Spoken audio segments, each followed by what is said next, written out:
Welcome to Forcing Function Hour, a conversation series exploring the boundaries of peak performance. Join me, Chris Sparks, as I interview elite performers to reveal principles, systems, and strategies for achieving your competitive edge in business. If you're an executive or an investor ready to take yourself to the next level, download my workbook at experimentwithoutlimits.com. For all episodes and show notes, go to forcingfunctionhour.com. It's an honor to introduce today's guest, Cameron Schiller. Cameron is a talented commercial director and marketer. He works on brands from hospitality, sports, to consumer packaged goods. But when Cameron takes off the suit of his Clark Kent alter ego, he transforms into a high-performance athlete. Cameron's an elite skydiver and a wingsuit flyer. He recently became a competitive triathlete, going from zero experience to a national competitor in less than a year. Cameron is about to compete in the Triathlon Long Course Championships. This Sunday, yes, this Sunday, Cameron will be swimming 1.2 miles, biking 56 miles, and running 13.1 miles in hopes of finishing in the top 18 and qualifying for Team USA, competing at the World Championships in Spain in 2023. You guys want elite performers? Today, you have one. I invited Cameron on the show to talk about his training to become an elite athlete, overcoming mental barriers, and how to live a life of adventure and challenge. Cameron is a total force of nature, and after this conversation, you're going to see why. Thanks for joining me, Cameron. Very excited to have you on the show. Thanks for having me, Chris. Wow, what an intro. What an intro. Listen, I'm really excited to be here, and thank you for having me. So let's start with skydiving. An elite skydiver, what does that look like? What prompted you to start jumping out of airplanes? Well, I think what prompted me, it was very much an accident. It was by chance that I was in a certain place at a certain time. My career, as you mentioned, at the time was as a commercial producer and director. Just so happened that we were working on a project right next to a very cool drop zone in Paris, California, called Skydive Paris. And the director of photography on our project had a friend at this drop zone who flew as a skydiver cameras in the movies. And he said, let's go over and check it out. You want to come with me? And he knew I had an adventurous spirit, but really had not, branched out beyond, growing up playing basketball and tennis and these, little football and these sports. But I loved adventure. So we went over to meet his friend, and it was amazing. He had this, film camera size red camera on his helmet and all of this really cool gear on. And I just looked at him and, a little Red Bull and patch over here and GoPro patch over here. And I was thinking, wow, this is like the stuff you never think you'll see, the communities you never think you're going to find. And they invited me to stay the weekend, and I did. And they said, you want to get your license? I said, how long is that going to take? He said, just hang out for the weekend. Maybe we'll get it done by the time you leave.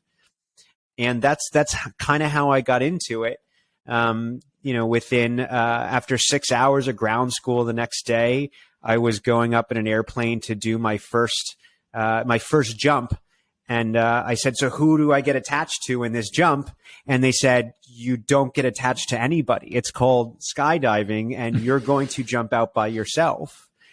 And I said, the first time I'm jumping out by myself? They go, well, we'll be near you, but we won't be attached to you. And it absolutely terrified me. But that was the first time within 24 hours of seeing skydivers for the first time. I was now in an airplane going up to do a skydive with two tandem masters, not attached to me, but watching me from the side the whole time. And I was going to have to pull that ripcord myself the very first time. What was that experience like? What's the first thing that went through your mind when your feet touched the ground? Let's go back before I touched the ground. I mean, the first experience was terrifying. It was absolutely terrifying. I was scared beyond measure. I was so afraid. I mean, you're jumping out of an airplane. This is not normal, or it doesn't feel normal. Everything in your body and your mind tells you should not be doing this, because it's not something that we've grown up with. It's not a habit that we've developed. and formed, we haven't grown up building, the skills and the muscles around a sport like this or to perform like this. So it was something very new and foreign, and I was very fearful of it. But I always had a drive to push myself and try new things. And so it was a little bit of these two sort of competing, mindsets with one another. And at the end of the day, I chose to do it. And it was very scary until the moment that I started doing it. And the moment that I jumped out for the first time and I started flying, my confidence built a little bit. And then the next jump, it built a little bit more and built a little bit more. And I'd say it probably wasn't around until the 40th jump, which took place all within a period of 2 weeks, that I really started to feel connected in the sport and connected to what I was doing. I didn't feel like an outsider. I didn't feel like I was, trying to assess whether or not it was something that I enjoyed or could do, but I felt a part of the sport. So for many people, skydiving is a bucket list. Hey, I'm going to do this one time, check that box, and hey, I made it to the ground. I'm still alive. 2 weeks in, you've had your 40th jump. Safe to say that you got hooked. What kept you coming back? Well, I think what kept me coming back actually surprises most people. It's understandable that when we think of skydiving, something like skydiving, I've found that generally most people associate it with the same feeling you have on a roller coaster, right? When you're on a roller coaster and you're at the top of that roller coaster and you go off of it, you start to fall straight down, right? And you get your stomach lifts up and you get this huge rush and all of this adrenaline. And that's expected because you're accelerating from 0 to a very, very, very fast speed. And you're gaining speed, which is acceleration, right? And so you get, your stomach sort of lifts up, and people are associate that experience with skydiving. And so it's natural that someone feels that it's going to be, or thinks that it's going to be, this really big rush of adrenaline, and that, oh, you must love doing crazy things. And what I found was something that's always attracted me, which is that it's a high performance sport, and to perform a skydive, there are many factors that go into it, and there is lots of learning and knowledge and training that goes into not just developing yourself as a skydiver, but even into every jump. Let me paint that picture for you a little bit, right? I'll bring you guys inside of the room of a jump. And then, we can certainly deconstruct what goes into getting you there. But to get your skydiving license, the first step is 6 hours of training on the ground, right? So you'll go through, and I've taught this. It's called AFF Level 1, and I've taught this to others. I was invited to teach, when I was in town. It's 6 hours of training, and you learn a lot of skills. There are, qualitative things, there are quantitative things, but essentially you learn, think of yourself as a pilot, right? You've got to learn what's all the gear that you're going to use. What is aerodynamics? What happens as you move at a fast speed through the sky? What is, what are the different altitudes at which things happen? You learn a lot of knowledge. Then you have to go apply that knowledge in a real life setting, right? So you'll go up inside of an airplane. It'll be going 90 miles an hour. You'll jump out at 13,000 feet, and now you've got 4 minutes of falling and under a canopy. And it's a really exciting rush. But with all of these skills that you build, and all of the tools that you've assembled to manage the situation at every point, there is, the reality that there are many variables every time you do this sport. Every time you do a jump, it begins from when you're on the ground. How many people are a part of your jump? How many times have you jumped together? How well are you going to interact with each other?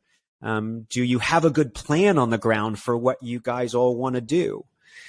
now jump ahead, you're on the airplane, right? The plane travels on a specific flight path that you are aware of before you leave the ground, and you've learned the topography of the land that you're flying over. And at every 3,000 feet, the wind is moving a certain direction, right? But now you get up there and the wind has changed.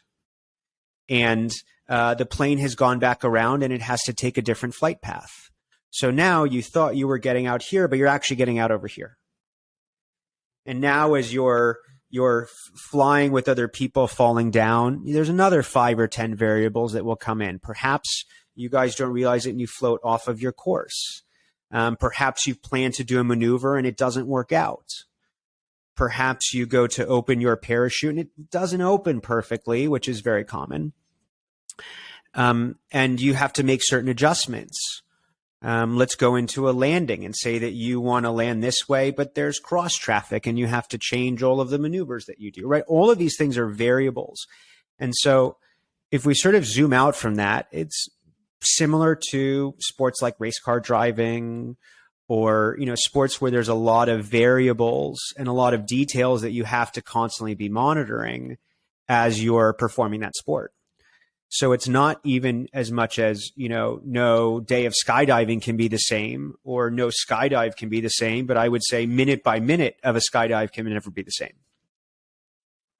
It strikes me that in your, let's say your day job, a lot of what you're doing is creating a sense of control. Having a brand have a sense of control about the perception of that brand, or getting the perfect shot and setting things up just right to tell a particular story. And you willingly put yourself in a situation where not only can you not control the variables, you might not even know all the variables that you'll face on a given day. How has your mindset shifted in terms of your ability to deal with the unexpected?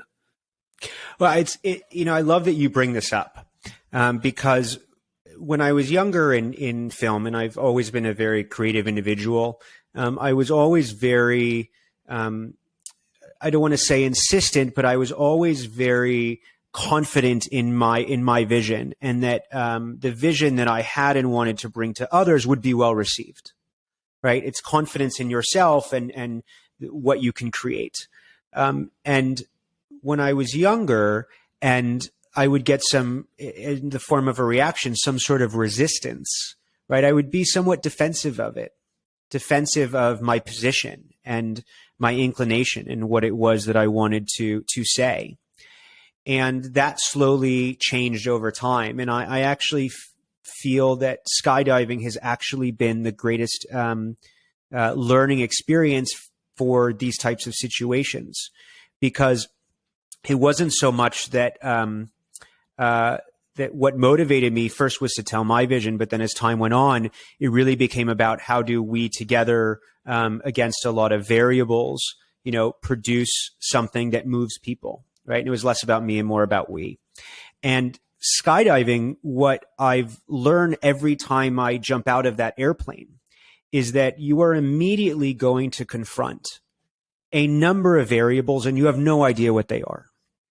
And not only will they confront you immediately, but you have a limited amount of time to address those variables and produce a very specific outcome. In skydiving, there are what are called the priorities. And the number one most important priority in skydiving is pull. Nothing supersedes this. It's pull, and then pull at the right altitude.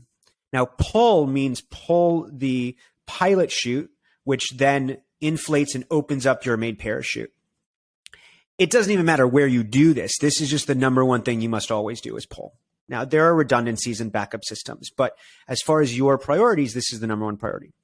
So there is a lot of prioritization in how you assess the different variables that you're going to encounter.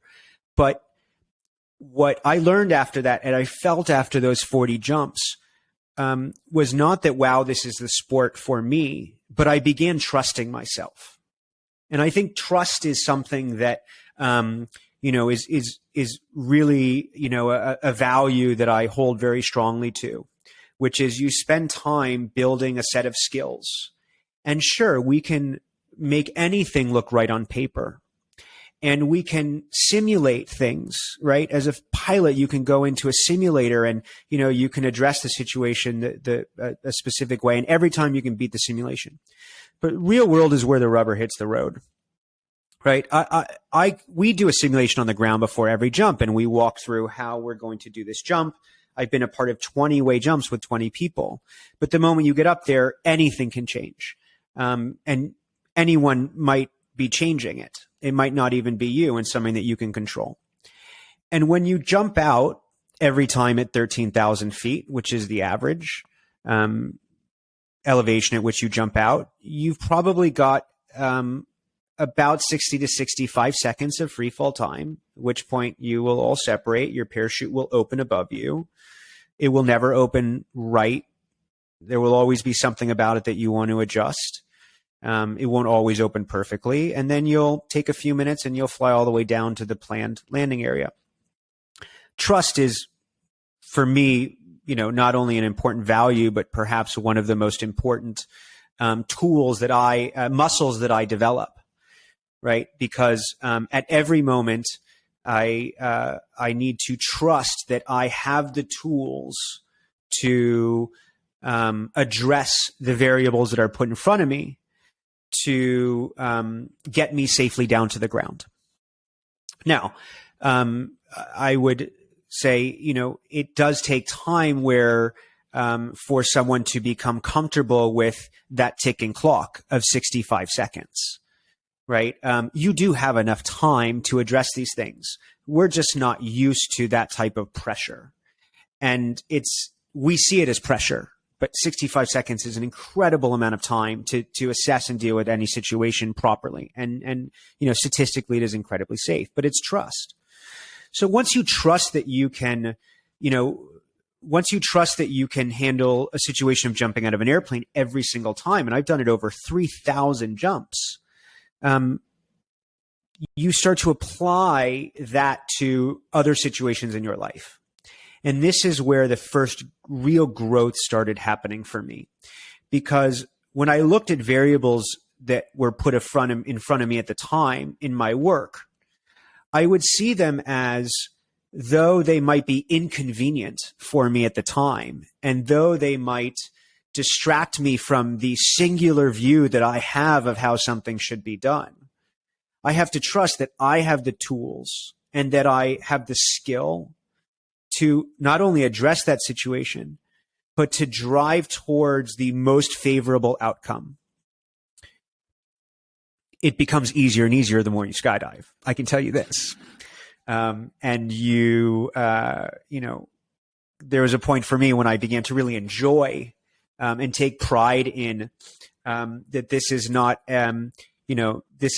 something as bad is happening to me, but this is inconvenient. But the trust is that, I feel I am one of the truly capable people to be the one who deals with these types of variables. And that then becomes your sandbox, right? That becomes where you focus on building your skills the most, is when you start in the foxhole every time, essentially. And you have to always get yourself out. It doesn't become, am I getting out? It becomes, how well am I getting out? That's beautiful. It's turning the unknown from a threat to an opportunity. And so it's like expecting the unexpected. And what I really respect is how, one growth edge, how skydiving became this catalyst for all these other areas in your life where perhaps there was a resistance to variables or wanting things to conform to your vision, and becoming more adaptable and confident in your ability to show up no matter what hand you were dealt. For those of you guys who are listening, we touched on it very briefly in the introduction, but in addition to these 3,000 jumps, Cameron does wingsuit flying. So you see these pretty, in my mind, crazy, insane videos of the guys flying so close to the mountain it looks like they could almost touch. What we don't realize, because we're seeing this first person perspective, is that there's a person flying next to or behind this person to get that shot. And arguably that is even more impressive, to fly that same route, but also pointing your camera in the direction to be able to get that shot.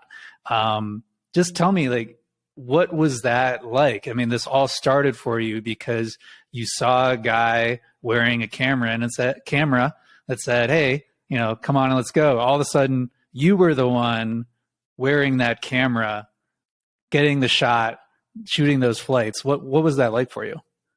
Yeah, I mean, camera flying is very exciting. So, you know, I'll definitely help put us there. But within skydiving, wingsuiting, just to maybe share a little bit more about how it sort of is all broken down. Wingsuiting is considered a part of skydiving.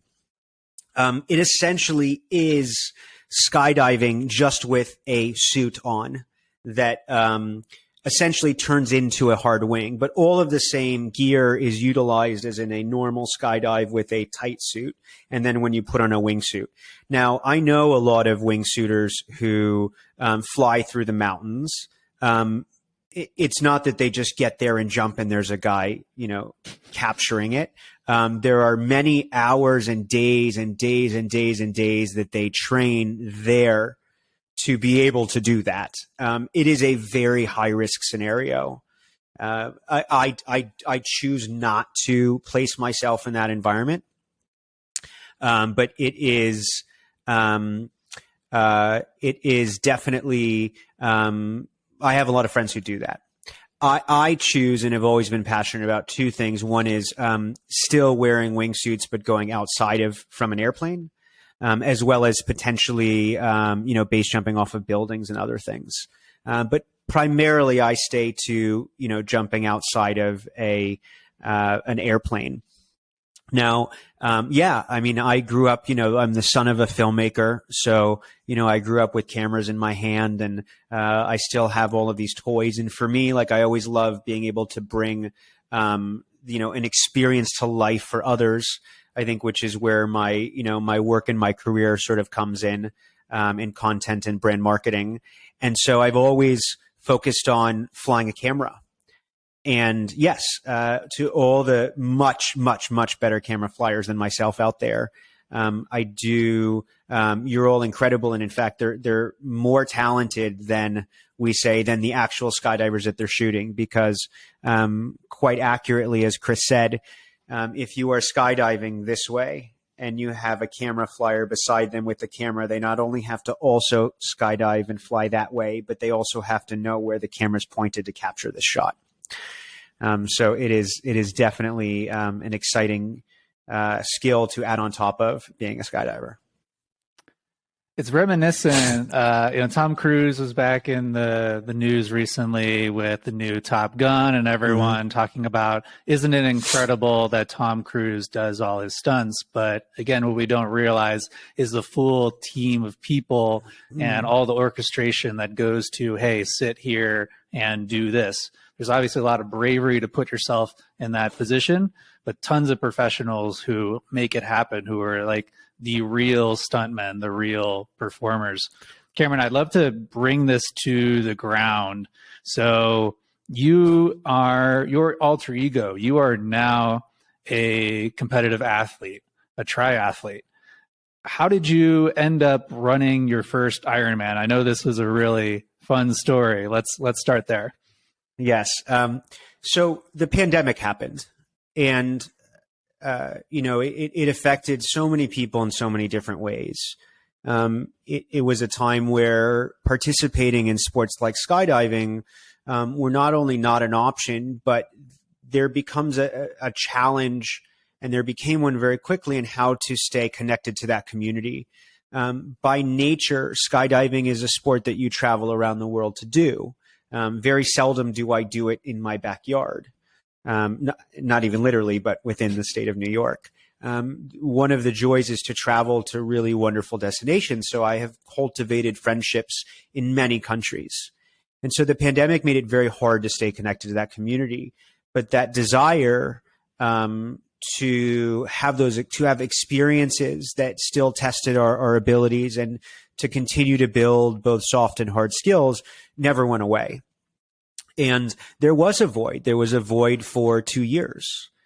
And, as we were slowly coming out of the pandemic, I was at someone's birthday weekend, someone who I had recently met, her and her husband and her daughter.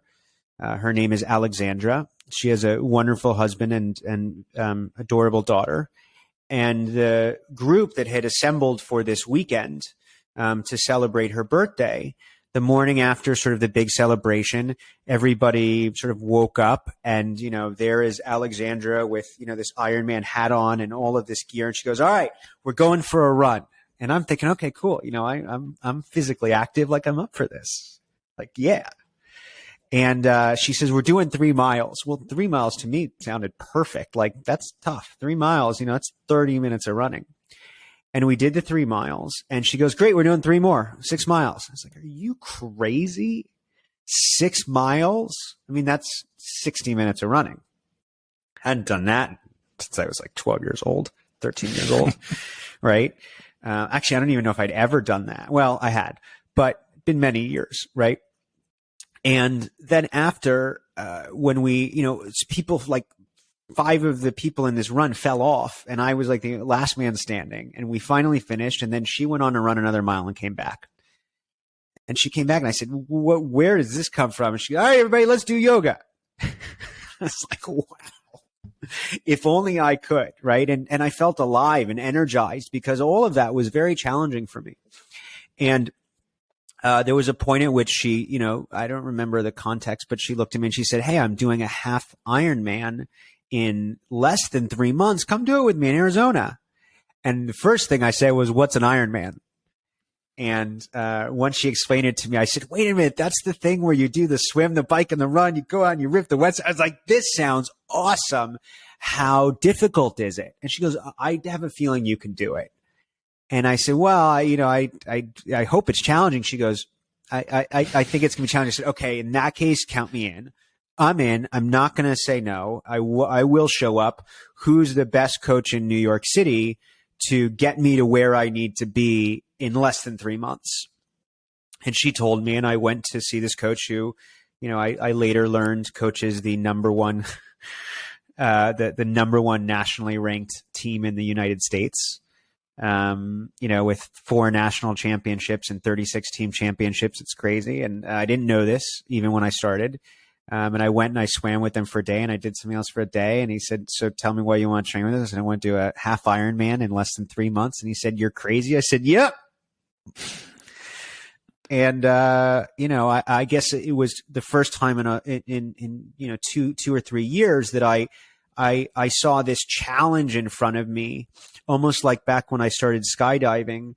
And there was a lot of enthusiasm that I felt very, very quickly for something that seemed out of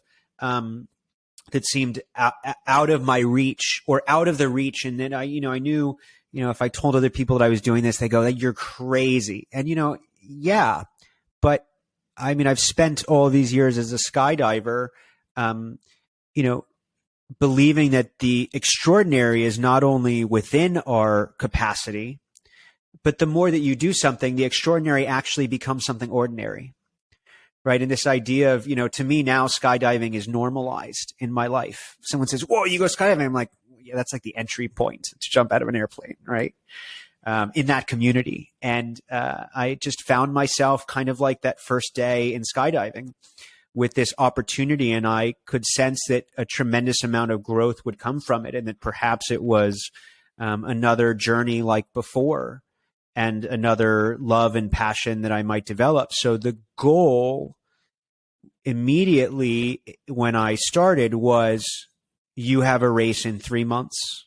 It is a 70.3 mile race. It could take you anywhere from 6 to 8 hours. And when I learned 2 weeks later that you don't even stop at an outhouse to go to the bathroom in that time, you just go. I knew that this was a journey to do something extraordinary, but that if I worked hard at it, eventually it would be something normal. And that excited me. So this is a total 0 to 60 in 3 months. And tell us about that early training. What was it like working with your coach? So it's now been just about a year.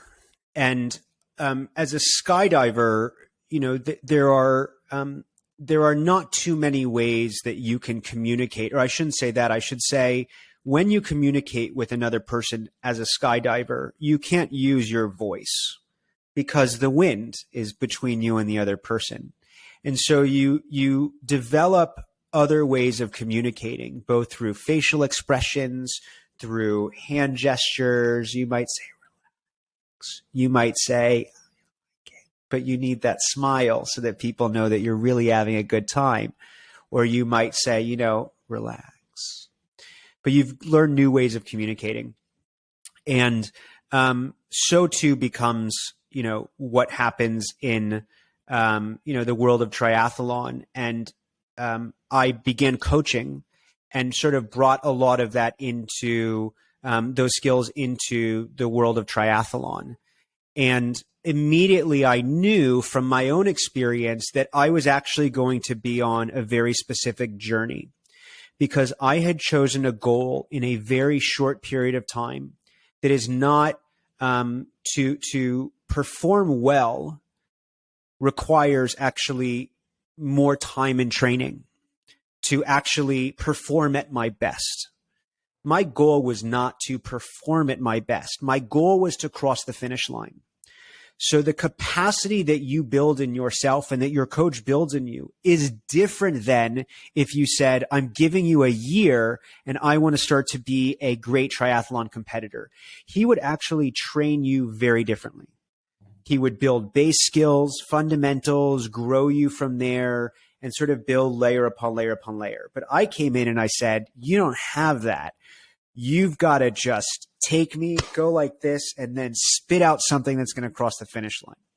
And so the skills that he had to build were perhaps, he had to fast track my mental skills. He had to fast track certain things that he had to sort of determine what performance level was attainable, and then how do I push him to perform his best within sort of that segment of ability. But in reality, had I said you have 6 months instead of 3, he might have been able to get me here. Right. And so, I went to compete, but before the 3 months ended and going into the week before the race, I felt very confident in my ability to finish and my ability to perform, and my ability to accomplish the goal that I set out to accomplish. So this was your first major race, perhaps your first race total.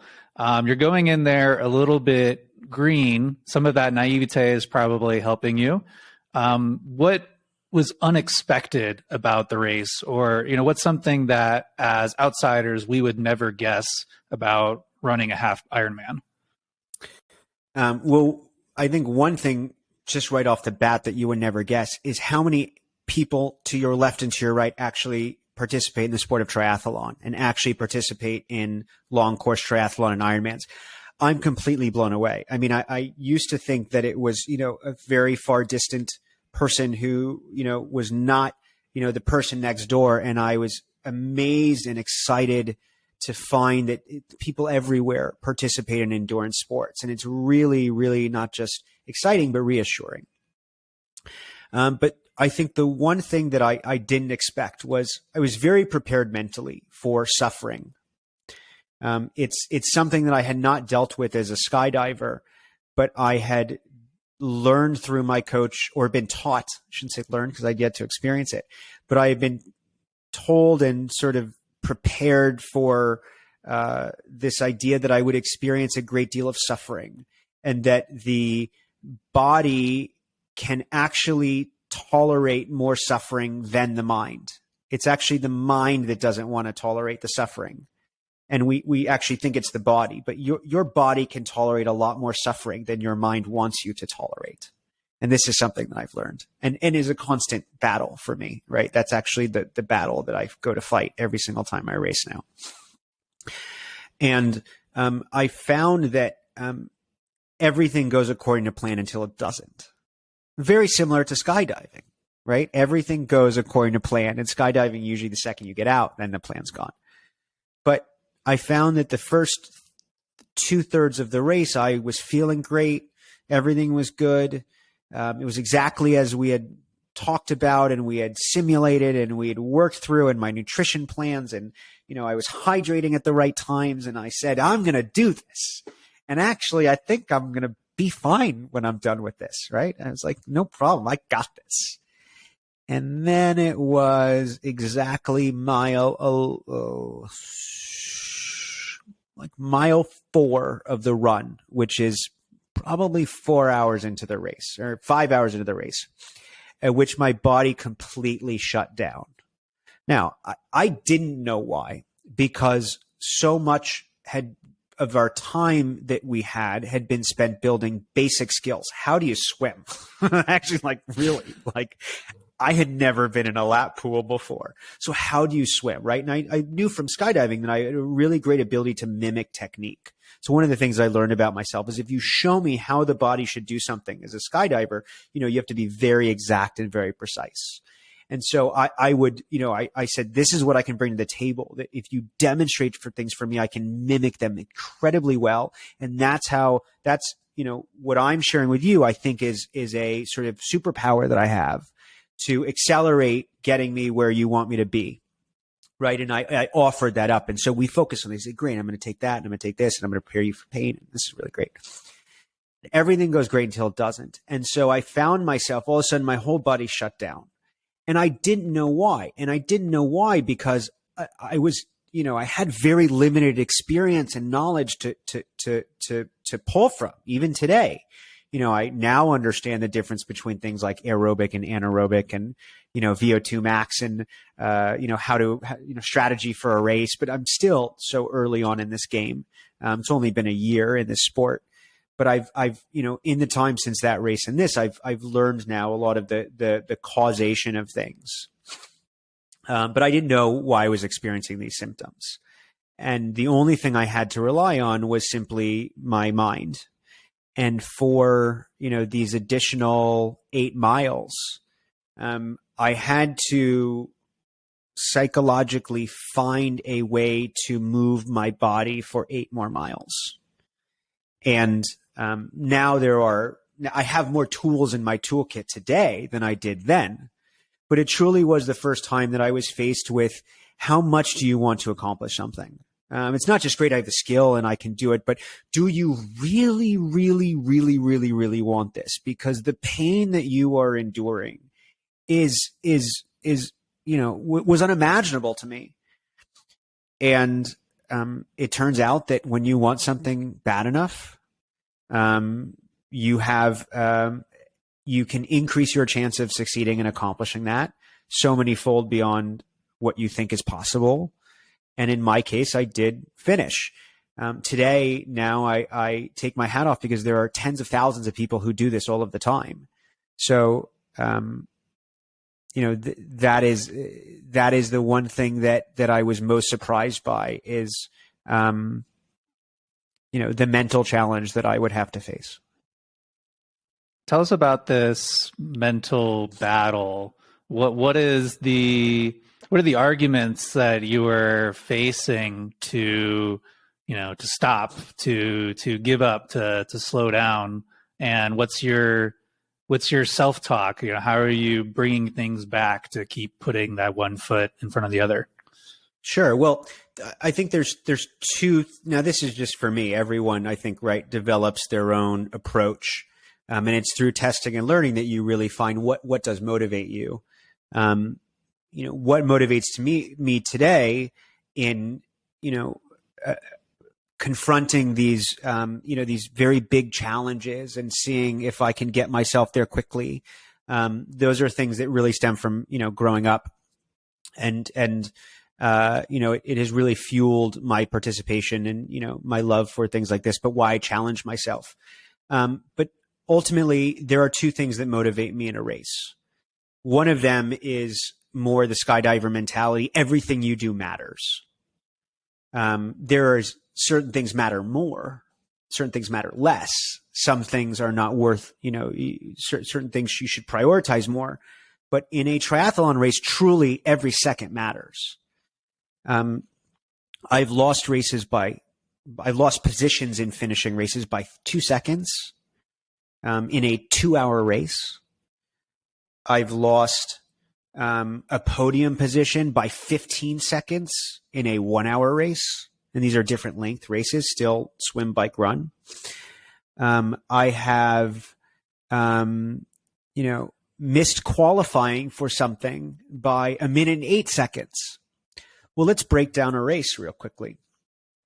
A triathlon is swim, then you bike, then you run. You do not stop.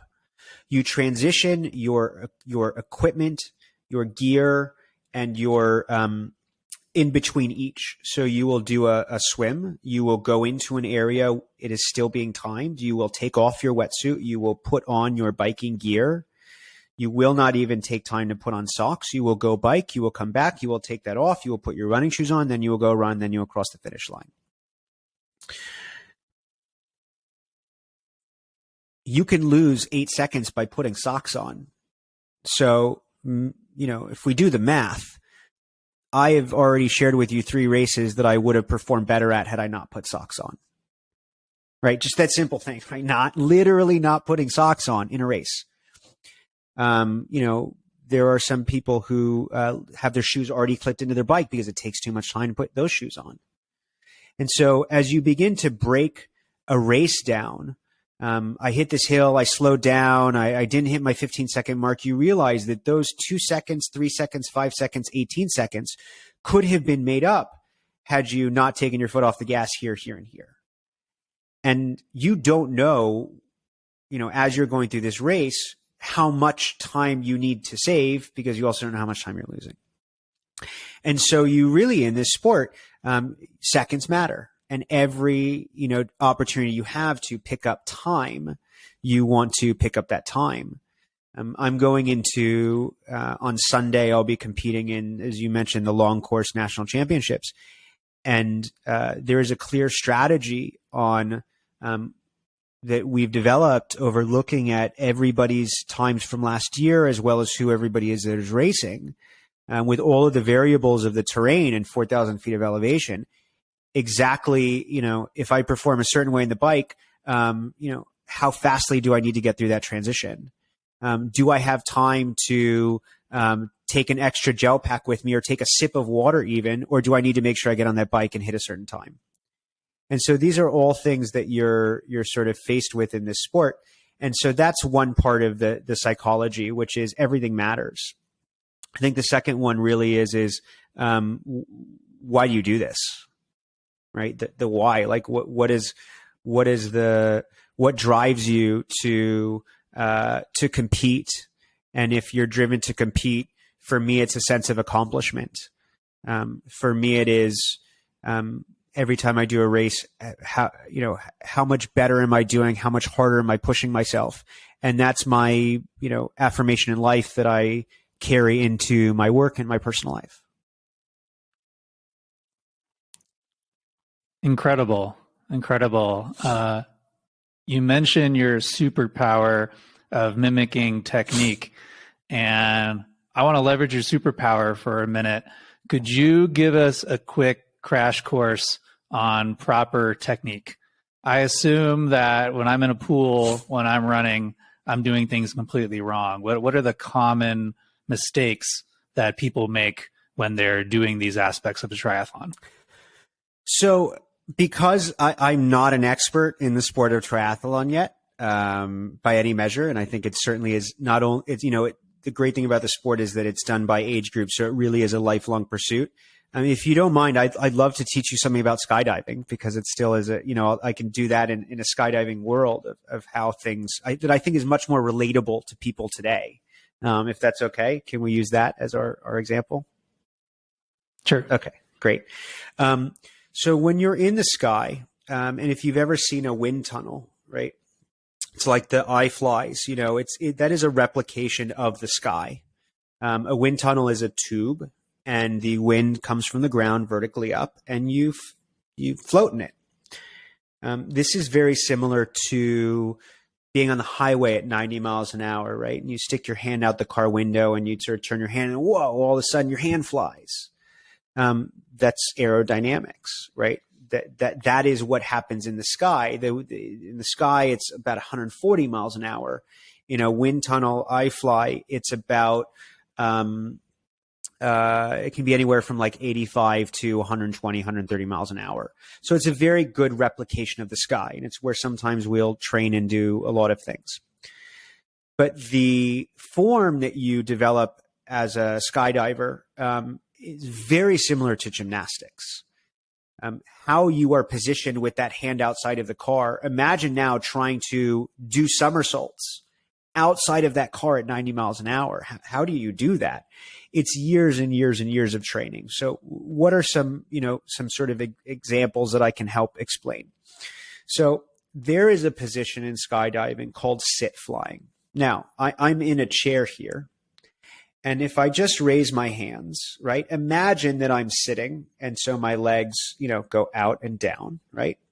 And there's surface area here, right? This is all surface area. As I'm in the sky and going down, wind is going to hit here and it's not going to hit here. And this is surface area. Now, if I want to balance myself in the sky, I want to capture the same amount of wind on one side as I do on the other. And I want to do it symmetrically. And that will keep me balanced. Well, that is a pretty tall order. Not only, though, do I have to catch the wind here, but I'm catching it underneath my legs, right? Because my legs don't have a seat below them. So what do you think happens if my hands, and I'm going to sort of just, fake this, right? What do you think happens if we're now sit flying, you and I straight down, and I decide to go like this with one leg? Do you think that it's going to change our position or my position? Well, I'm no longer symmetrically like this. And if I do this, what do you think if I did that?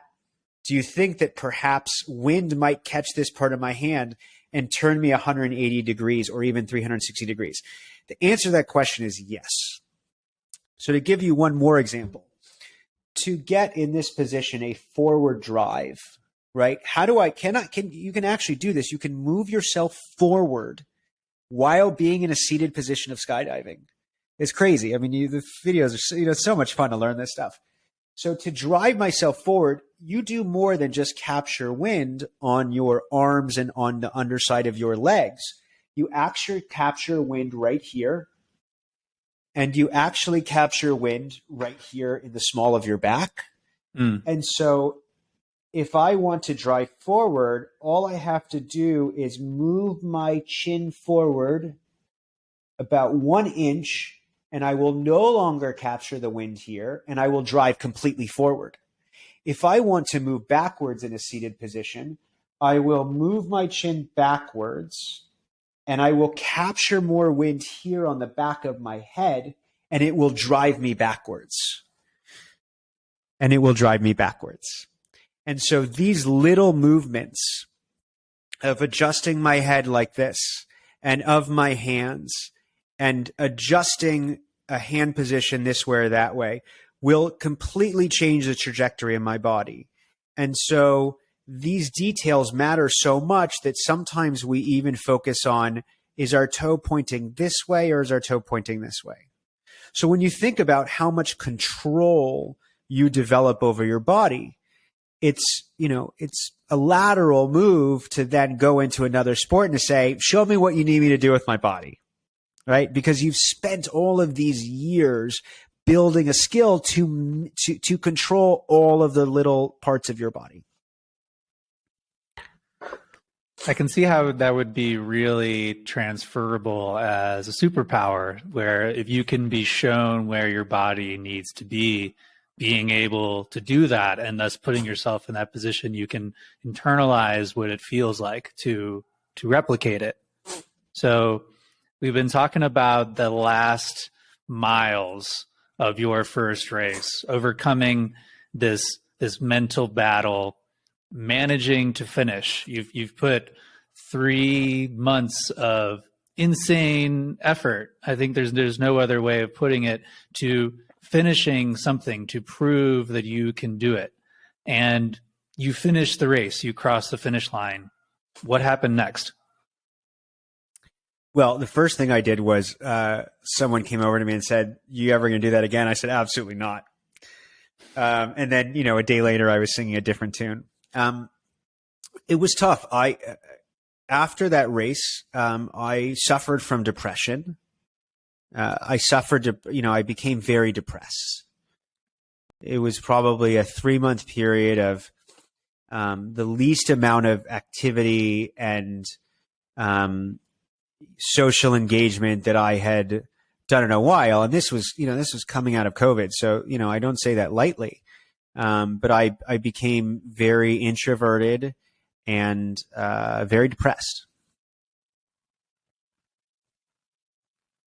And how did you start to pull yourself out of it? What do you attribute that feeling to? Well, I had this exciting goal, which for me was, again, to push the, boundaries that I had placed in front of myself, that we all place in front of ourselves, and to achieve something that, I felt was achievable. And it was a huge goal, and it meant so much the moment that I crossed the finish line. I mean, I was crying, like tears of happiness as I crossed the finish line. I really felt like, see, there's nothing I can't do. There's nothing I can't do. Like, bring it on. There is nothing I can't do in my life. It may take me a lot longer to get there than I wanted to, but I really, it's such a confidence builder. And you feel like you can take down mountains, and put at me what you want to. I'm not going to shy away from it. But then that goal goes away, right? The race is over. There is no more mountain to climb. What you came here to do is done, and there's nothing left. And so I didn't know how to deal with that. I didn't have the tools to deal with that, and I had never been faced with that. And worse, everyone thinks that you're okay, and you've just shown that you are, someone who can tackle these obstacles, and now instantly you are someone who is, being impacted, and you've completely fallen off the mountain immediately. And it was very hard to admit to anyone that while I had just done this thing that I was so proud of, I also was the next day very lost, and I needed help. And I didn't know how to communicate that to anybody.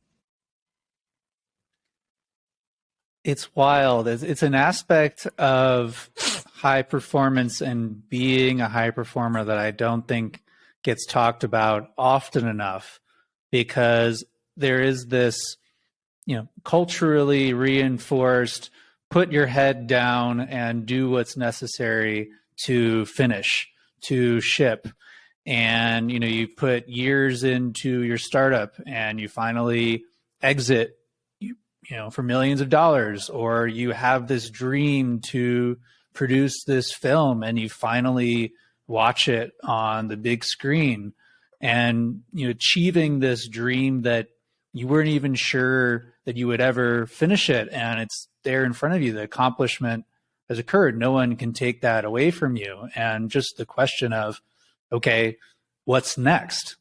And that's a real struggle that I've seen with clients and friends who've had the real luxury of experiencing wild success, but usually coming back to earth very much so after that, and having to face the question of, well, I know I can do anything now. I did this thing that I didn't even know if I'd be capable of.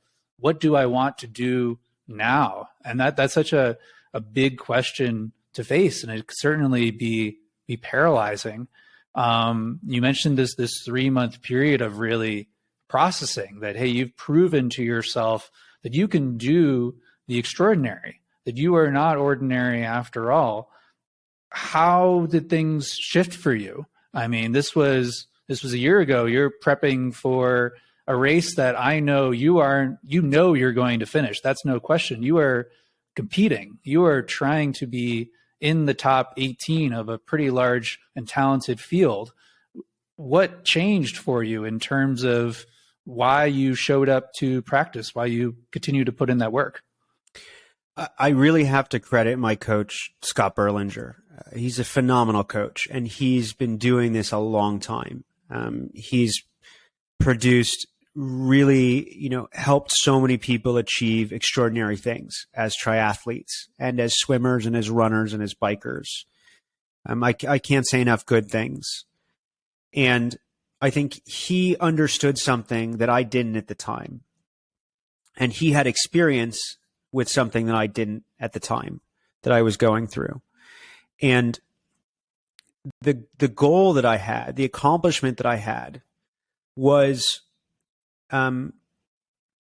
something that I had planned for and I had decided on, and I wanted to unlock the potential that I knew I had.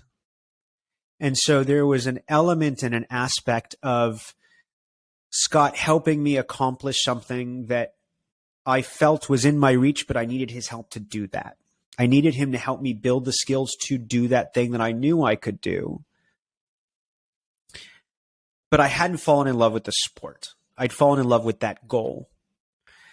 And I think what he's helped me realize is there are a lot more things and abilities that I have that I don't see that he could unlock. And so he said, just come back to practice. Just come. Keep coming, right? You're going to hate it. Keep coming. And somewhere around, 2.5 months, fortunately it was down season. So when the season started picking back up, I reluctantly would come and do practices.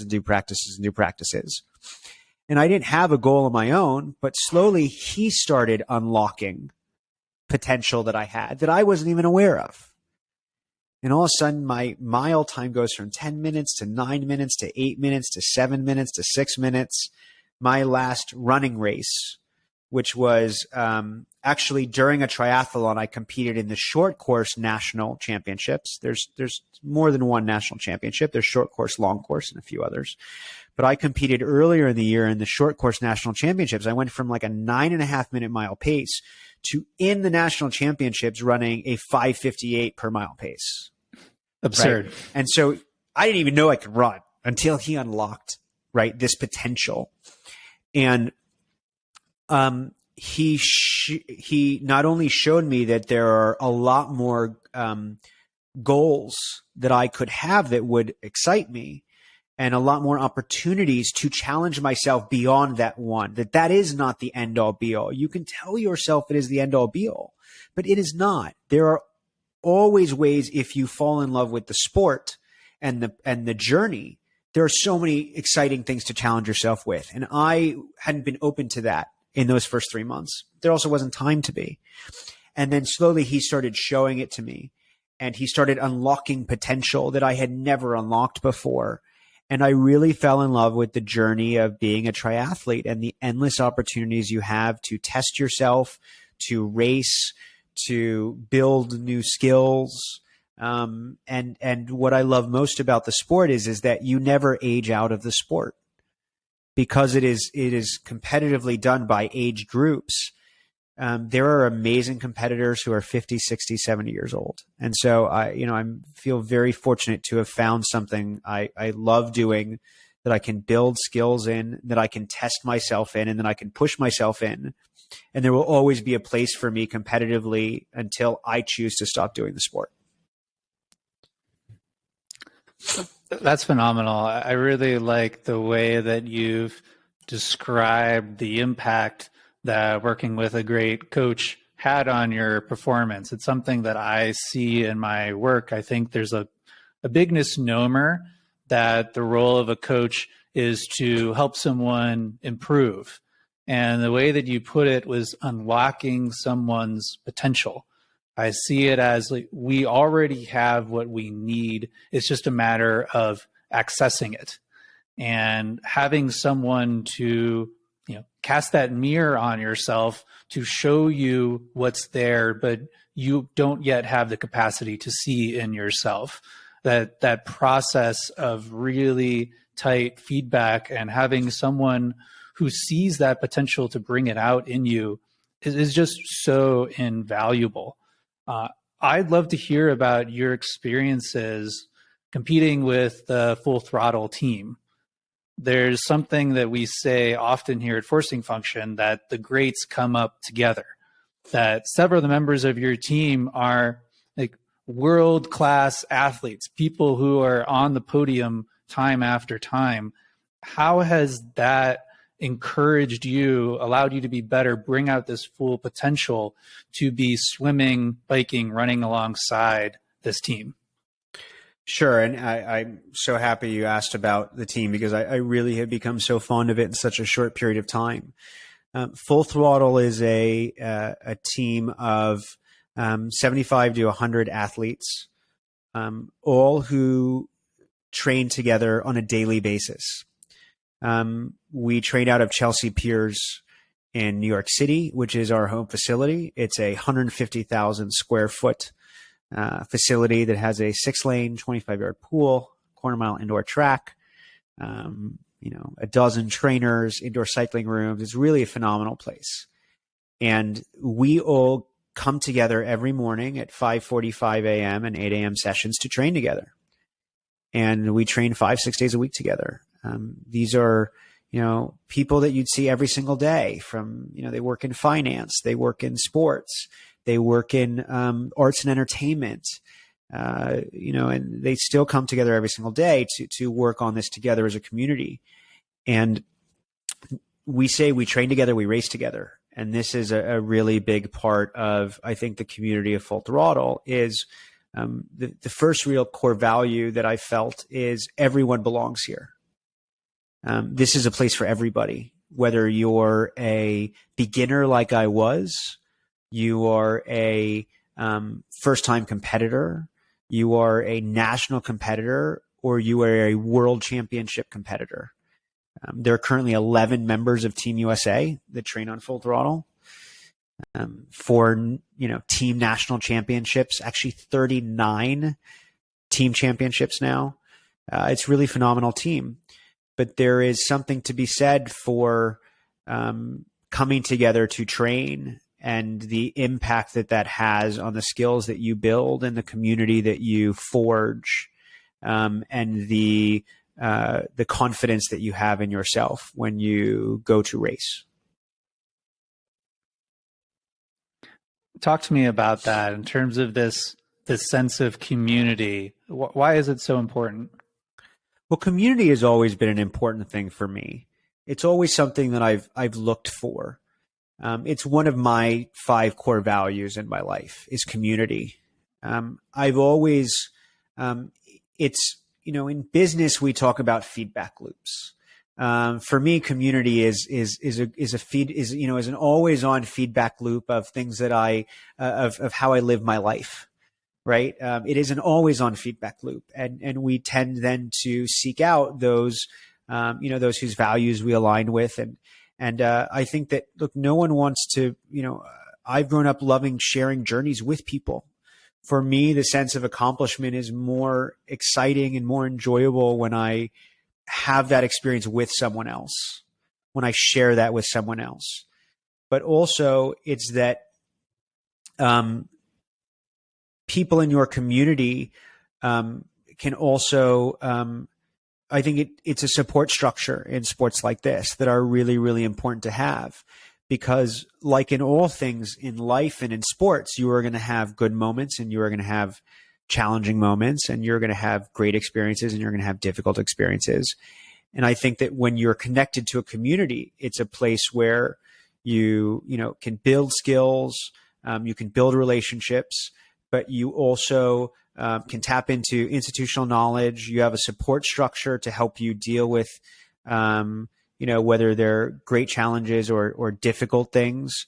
And there will be times when, the training is very hard, and there will be times when you want to give up, and there will be races when you want to stop, and there will be races that you want to celebrate. And all of that, I find, you perform better when you are part of a community. And so this is something that's really important at Full Throttle is we train together, we race together, because we don't consider ourselves ever doing anything by ourselves. I know a real big part of the training program at Full Throttle is using data and measurement to identify opportunities. What role has measurement, tracking progress played in the transformation that you've experienced as an athlete? Great question. Great question. And I think this is relevant across all sports and all aspects even of our lives, is this concept of measurement and data. If we measure nothing, we learn nothing, right? It then becomes, very, qualitative assessments, not quantitative. And, in work, if you, what does success look like in your work? Well, if you don't have a measurement framework, right? How do you know what success looks like, and how do you know what level of success you've achieved? The same too with skydiving. At the end of every skydive, right? What is a good guys? What is a skydive? What do we want to accomplish on the skydive? Great. So what does success look like to us? How well do we all work together? We get down to the bottom. How did that go? It went great. It didn't go great. Great. Let's assess. I think in the, the sport of triathlon and full throttle, data and testing becomes, just as important, because this helps us understand where our thresholds are. It helps us push past blocks. It helps us gauge improvement. And at the end of the day, look, one of the reasons why I love racing is because it's pretty binary how you did, right? You placed what you placed. You finished, you didn't finish, you came in first, you came in second, you came in third, or you didn't place. There's a lot that, that in itself is a system of measurement.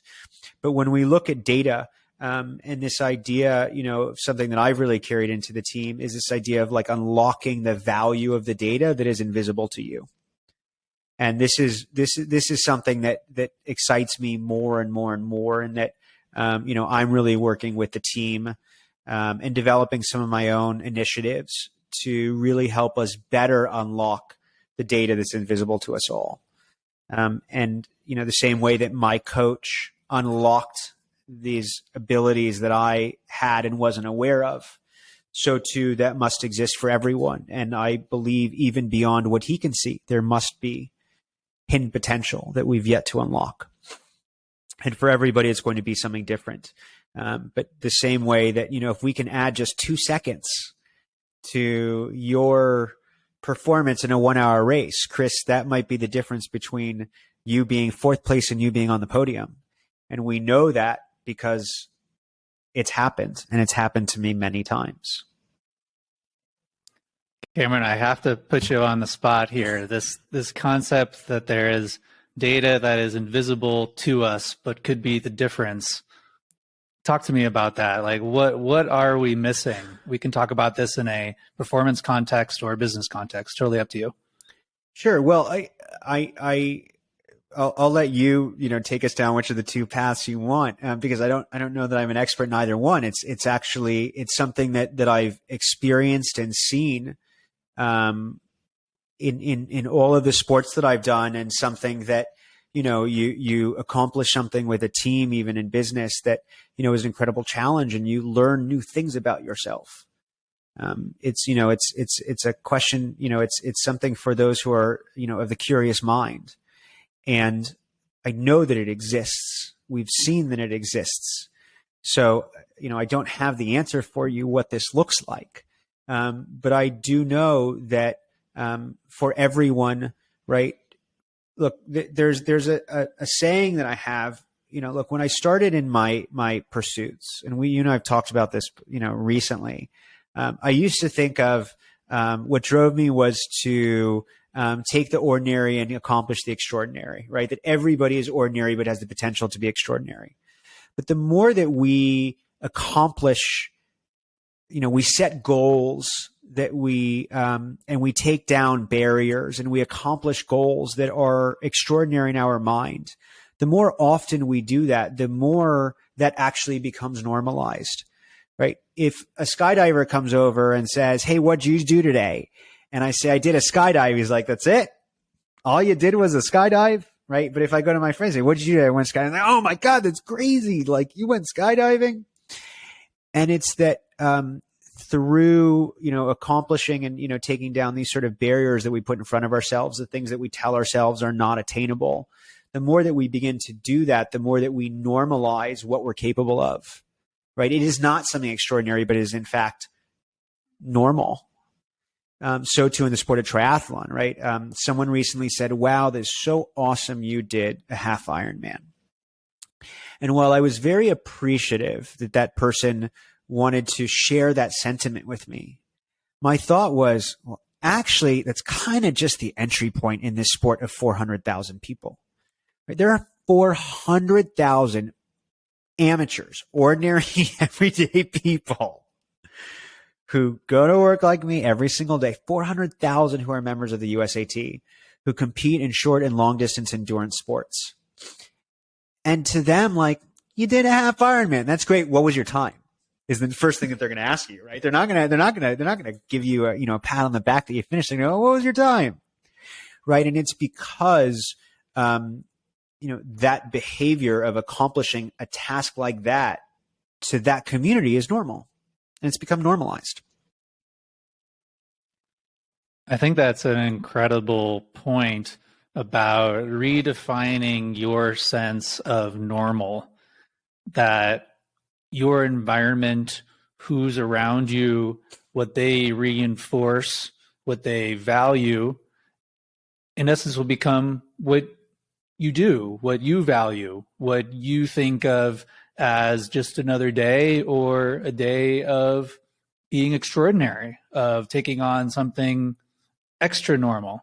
So if perhaps you're looking to better yourself or to see what that dormant potential looks like, it all begins with changing your surroundings and who you surround yourself with, and being a part of a community where the definition of normal is different, where your definition will shift, and thus what you see as attainable and just another day at the office will shift as well.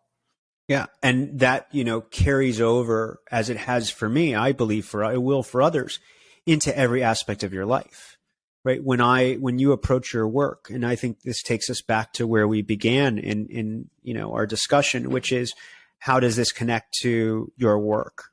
And I think these concepts, have helped me tremendously. I wasn't, as fortunate as others earlier on to have had a lot of, I never had real mentors.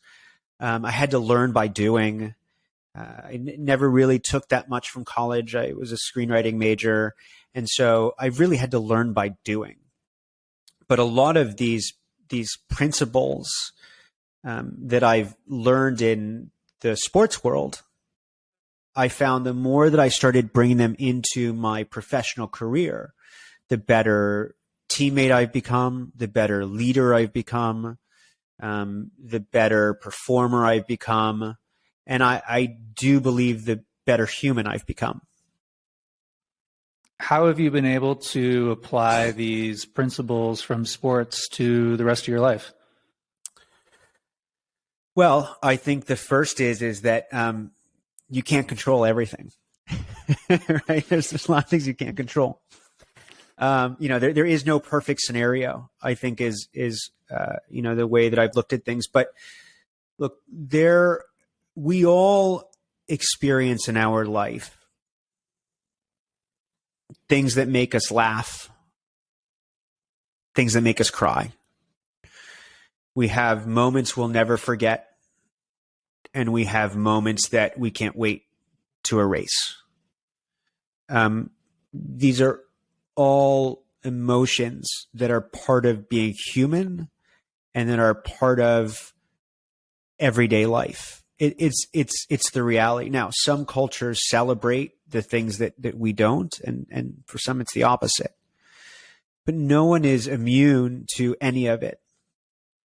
And the reality is that at some point we will all experience things that are difficult for us, and other times we'll experience, things that we never, that make us happier than we ever imagined we could be. But what I always go back to then is, no matter what it is that I'm faced with, I feel confident that I have the tools to confront what is in front of me and to get through it. And, I've faced, a lot of challenges. I faced different points in my life where I was doing very well. I faced other points in my life where I was not doing well, and I was on the verge of, really being in really difficult positions on several occasions. I've had, nothing that anybody's immune to. And I've always had to go back to what has become one of my mantras, which that I've developed over the years, which is, where I am at is not an indication of what I'm capable of in life. And I think this is something that's really important that we tell ourselves, because we're so connected, and there's such like a quid pro quo on what is identity, right? Identity is what people see. Well, it's not what people see. It's where you are, right? And I mean that in a specific context. This idea that like, I am not, I am so much more than what is in front of you. I'm so, where I am at in my life is not indicative of where I can be. And not to feel, if things aren't going right in your life, that to see that as a negative, but to see it as, here's an opportunity for me to draw on the skills that I have to drive even further and to produce an even stronger outcome. Something I think really wise that you said is coming back to where I'm at.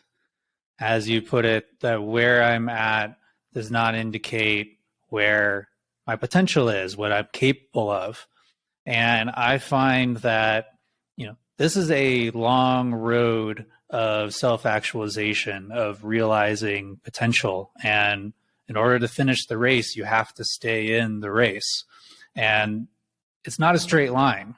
It's not just a quick path from A to B. There are many highs and lows along the way. And continuing to take that next step forward begins with an acknowledgement and awareness of where you're at. I know personally, when I've felt stuck, it usually comes with a denial of reality, a wishing things were different, but not being ready to acknowledge the way things are so that I can move forward. So that's something that I've seen with high performers, that translates from something that they have a lot of success in to other areas that maybe don't come as easy, as they start to recognize that, hey, not everything is going to come easy. I don't need to identify with someone who's great at everything, who always wins, who shows people, far beyond what they expected of us.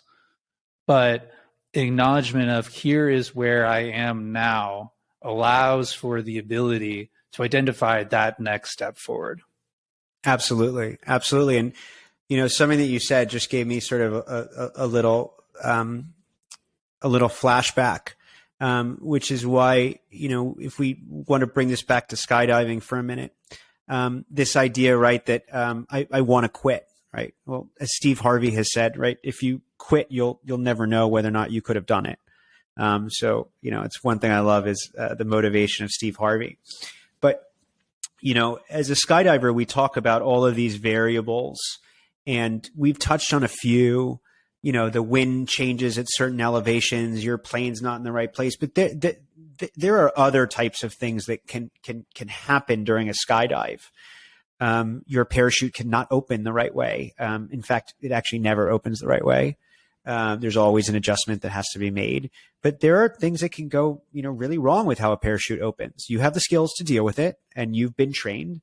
They may not be life-threatening malfunctions. They are what we call slow speed malfunctions, and they are manageable. Your line twist could be completely twisted up, and you literally have this little, you don't even have full parachute, just a little twisted line. And you know how to deal with it. But one thing that you learn very quickly you can't do is you can't just say, I'm done, and walk away. That's the one thing you can't do. And so I think that has been a really, that has been a really strong tool, or that's been a really strong learning situation that I draw upon a lot, which is that so much of what I've done in athletics, you just can't walk away when shit gets tough.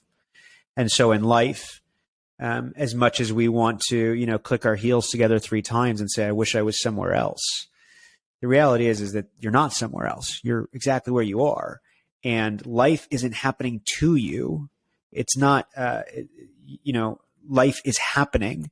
And so do you trust that you have the skills, which you do, we all do, and the capacity to go that next step given where you are right now? Well, of course, we all do.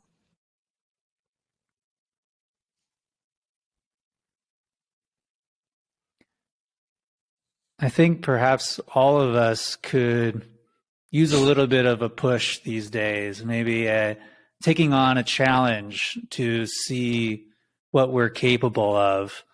Cameron, if someone was listening to this and maybe they're hearing the message that perhaps I should take something on that I don't actually know I can finish or that I'm capable of or how I will do, what advice, what would you tell them in order to prepare for something like this, to take that leap? Well, I think, first of all, call me. I'll do it with you. I don't have a problem with it. If you live in New York and you want to come do a triathlon, you come train with us for a week, no problem. It's on us. Seriously. I don't care whether you've ever been in a pool before. It doesn't matter. It's a place for everyone. So that's the first thing is when I say, everybody belongs here, open invitation.